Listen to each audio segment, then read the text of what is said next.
नुकत्याच जन्मलेल्या मुलीचा चेहरा सुद्धा पाहू शकला नाही. महाराष्ट्रातील या जवानाबरोबर अतिशय दुर्दैवी अशी घटना घडली. मुलीचा जन्म होऊन फक्त 8च तास झाले होते. त्या मुलीला आपल्या वडिलाला शेवटचा निरोप द्यावा लागला.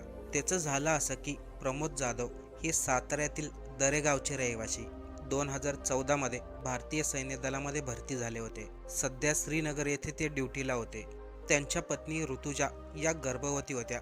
डिलिव्हरी होणार म्हणून ते 1 जानेवारीला सुट्टी घेऊन गावी आले होते. शुक्रवारी रात्री 8च्या दरम्यान काही कामानिमित्ताने ते साताऱ्यावरून वाडेगाव फाट्याच्या दिशेने जात होते.